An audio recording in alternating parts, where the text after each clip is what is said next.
Olá, boa tarde. Você acompanha agora as principais notícias do Brasil e do mundo desta sexta-feira.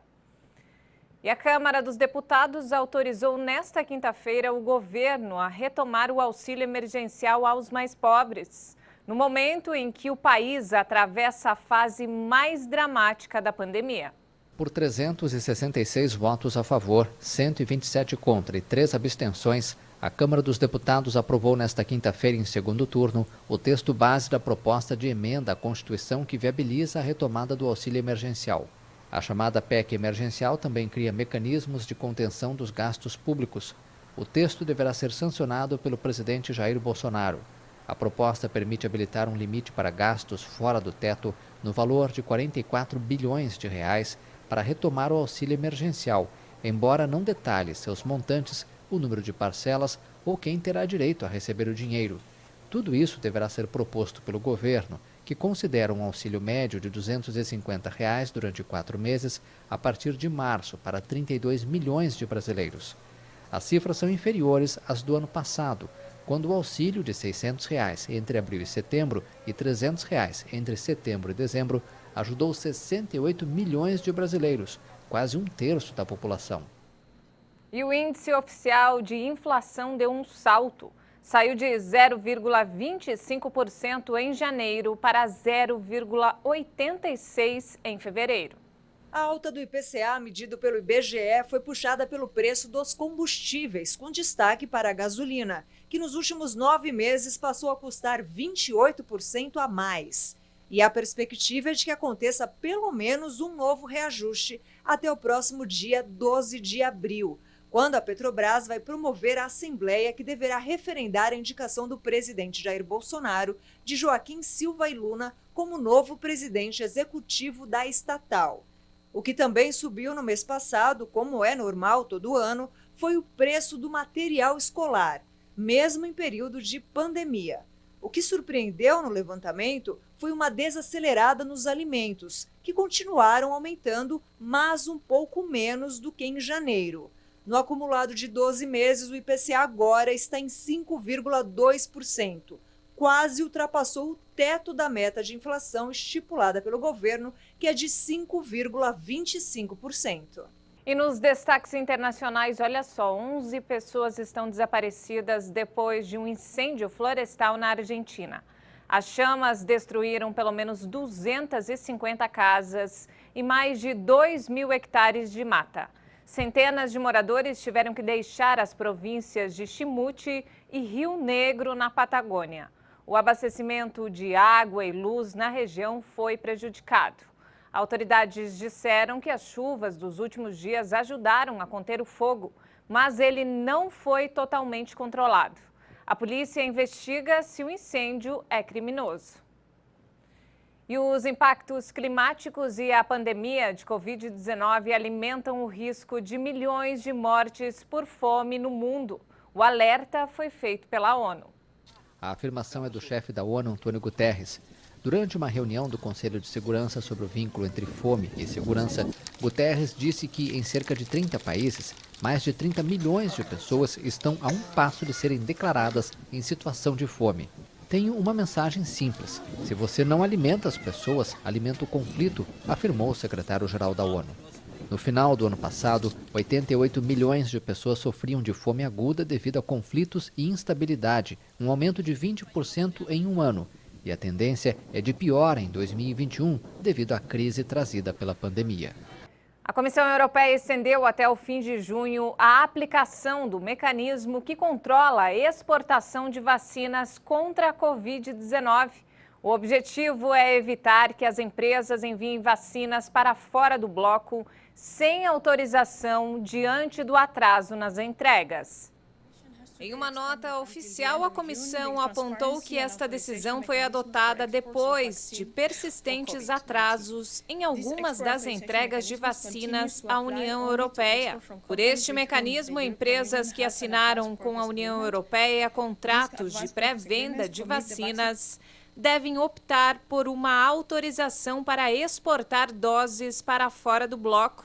Esse mecanismo foi adotado em 30 de janeiro de 2021, com um prazo de aplicação inicial até 12 de março e agora será estendido até o fim do primeiro semestre deste ano. No comunicado, a comissária europeia para a saúde, Stella Kyriakides, apontou que as empresas com as quais a União Europeia assinou contratos de pré-compra de vacinas devem cumprir suas obrigações com o bloco. De acordo com a comissão, desde a implementação deste mecanismo, a União Europeia autorizou 249 encomendas de exportação de vacinas para 31 países, em um total levemente superior a 34 milhões de doses. Segundo a instituição, essas exportações não ameaçavam os compromissos contratuais entre a União Europeia e os produtores de vacinas. Nesse período, o governo italiano, com a aprovação do bloco, bloqueou um pedido de exportação de vacinas da AstraZeneca para a Austrália. A lista de países para os quais a União Europeia autorizou exportações inclui Estados Unidos, Reino Unido, China, Argentina e Brasil, entre outros. E de volta ao Brasil, a equipe médica de um hospital de Dourados, em Mato Grosso do Sul, fez pela segunda vez uma cirurgia de implante de prótese auditiva. O procedimento inédito foi realizado também em agosto do ano passado. Veja na reportagem. Desde que a filha nasceu, esta comerciante de Ponta Porã travou uma batalha, depois de feitos 4 testes de orelhinha, sem bons resultados.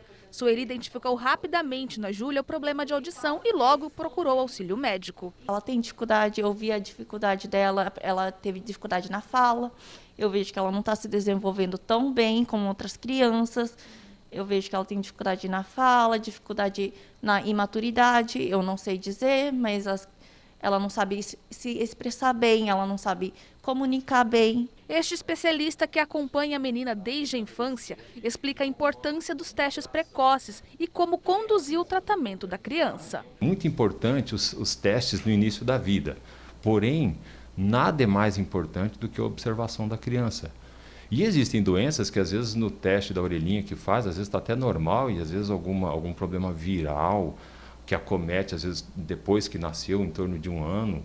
Existem muitos casos no consultório que, às vezes, perde a audição depois de um tempo. Ou seja, o desenvolvimento neuropsicomotor da criança é importante ser observado pelos pais, pela puericultura do pediatra, né, para, às vezes, detectar uma perda precoce para poder abordar o mais rápido possível. No caso dela, o implante foi a única alternativa para que ela voltasse a escutar. O objetivo principal dessa cirurgia é proporcional ao que a gente chama de binauralidade, ou seja, a possibilidade de você localizar o som em ambos os ouvidos, apesar dela utilizar o ouvido bom, né? Porque essa prótese ela permite, né, a condução para o ouvido bom. O procedimento cirúrgico foi feito pelo Robinson, médico do Hospital das Clínicas de São Paulo. Especialista em implantes, ele explica como é colocada a prótese auditiva, implantada na Júlia, e como ela funciona. Esta é a segunda cirurgia realizada no estado. A recuperação é muito boa, uma cirurgia que dura menos de 1 hora. Tá? Em adultos, em casos muito selecionados, poderia até ser feito com anestesia local, tá? Mas isso depende muito do paciente, se ele aguenta, né, um pouco de dor no local, tudo, mas em geral é feito com anestesia geral.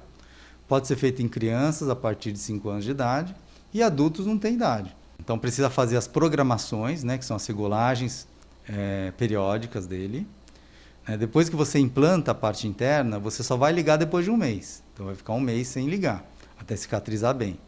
E ele tem a parte interna implantada e tem uma parte externa também, né, que tem um ímã e que gruda com a parte interna através de um ímã.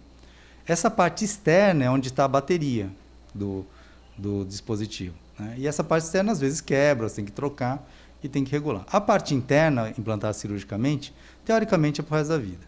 No Brasil, a primeira cirurgia auditiva deste porte foi feita em agosto do ano passado, também aqui em Dourados.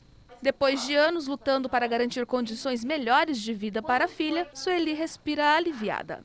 Eu espero que seja um mundo diferente para ela, que ela consiga aprender, consiga aproveitar de todas as oportunidades que a vida tem a oferecer e que ela consiga, que a qualidade de vida melhore muito para ela, porque eu quero tudo de melhor para minha filha. E não temos mais tempo, essa edição fica por aqui. Eu volto daqui a pouco às 5 da tarde. Obrigada pela companhia.